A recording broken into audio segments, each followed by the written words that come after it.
যে রমজান মাসে দিনের বেলা স্বপ্নদোষ হইলে রোজা নষ্ট হবে কি না এবং ফরজ গোসল করার বিধান কি। ভাই চমৎকার আপনি যে প্রশ্ন করেছেন, আপনাকে অসংখ্য ধন্যবাদ। যে প্রশ্নটি করেছেন এই বিষয়ে একই প্রশ্ন আমার প্রিয় নবী পাককে একজন প্রশ্ন করেছেন, যে নবী পাকের প্রসিদ্ধ সাহাবী হজরতে আবদুল্লাহ ইবনে ওয়াক্কাস রাদিয়াল্লাহু তাআলা, তিনি রোজা অবস্থায় তার তো স্বপ্নদোষ হয়ে গেছে। এখন তিনি দৌড়ে ক্লান্তি অবস্থায়, মানে টেনশন মাথায় নিয়ে তিনি নবী পাকের কাছে দৌড়ে গেলেন মসজিদে নববীতে। ইয়া রাসূলুল্লাহ, ইয়া হাবিব আল্লাহ। উনি কন্দনরত অবস্থায়, মানে টেনশনরত অবস্থায় আবদুল্লাহ ইবনে ওয়াক্কাস রাদিয়াল্লাহু তাআলা তিনি নবী পাকের কাছে চলে গেলেন। কে বলি, ইয়া রাসূলুল্লাহ, হাবিব আল্লাহ, আমার তো সর্বনাশ হয়ে গেছে। নবী পাক বললেন, হে ওয়াক্কাস, কী সর্বনাশ হয়েছে তোমার? তখন আবদুল্লাহ ইবনে ওয়াক্কাস রাদিয়াল্লাহু তাআলা তিনি বললেন, ইয়া রাসূলুল্লাহ, হাবিব আল্লাহ, আমি আজকে সকালে যে আমি ঘুমিয়েছিলাম, এই ঘুমন্ত অবস্থায় আমার স্বপ্নদোষ হয়েছে। তাহলে আমার কি করণীয়? আমি ফরজ গোসল বা আমি কীভাবে করব, বা আমার রোজাটা কি হয়েছে কিনা? এখন আমার রাসূল সাল্লাল্লাহু আলাইহি ওয়াসাল্লাম আবদুল্লাহ ইবনে ওয়াক্কাস রাদিয়াল্লাহুর কথা শুনে একটু মুশকি হেসে দিলেন।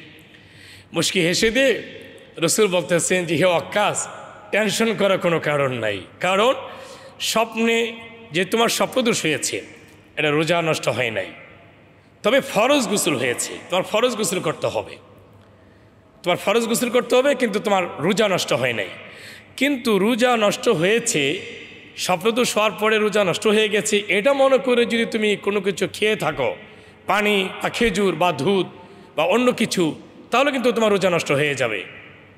আবদুল্লাহ ইবনে ওয়াক্কাস রাদিয়াল্লাহু তাআলা তিনি বলেন, ইয়া রাসূলুল্লাহ, হাবিব আল্লাহ, আমি কোনো কিছুই খানা খাই নাই, শুধু আপনার কাছে জানার জন্যে আমি দৌড়ে আপনার কাছে চলে এসেছি ইয়া রাসূলুল্লাহ।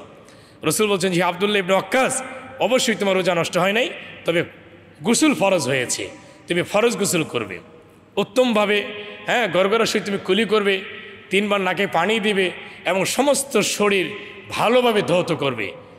তারপরে তোমার ফরজ গোসলে যে তোমার যৌনাঙ্গ যে জায়গাটা, লজ্জাস্থান যে জায়গাটা, এটা ভালোভাবে পরিষ্কার করে নিবে।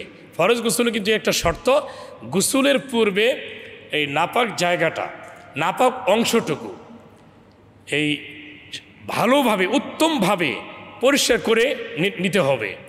এটা রাসূল পাকের হাদিস।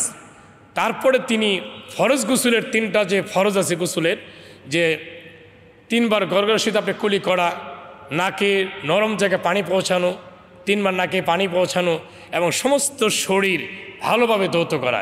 এই যে নাভির চিপা চাপায় আপনার যে গুজ্জ ধারে, হ্যাঁ, এই চিপা চাপা যা আছে, এই হাতের 2 পাঁঠার নিচে, এরকম যা আছে সব জায়গা সুন্দরভাবে ধুয়ে নেবেন। আমার মা বোন যারা আছেন, আপনাদের জন্য নাকে নাকফুল আছে, নাকফুল ধরে নাকফুল চিপা চাপা পানি দিয়ে ভালো করে এখানে ভিজিয়ে নিতে হবে।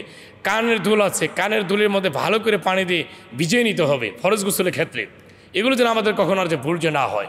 আমাদের নাভির ভিতরে আমাদের চিপা চাপা যে জায়গাগুলো, অংশগুলো আছে, এগুলোর মধ্যে পানি দিয়ে উত্তমভাবে আগে ধৌত করে নেবেন, নিয়ে তারপরে আপনি 3 বার কুলি করবেন, 3 বার নাকে পানি দিবার পর সমস্ত শরীর ভালোভাবে আপনি পরিষ্কার করেন। এইভাবে আপনি ফরজ গোসল আপনি আদায় করবেন।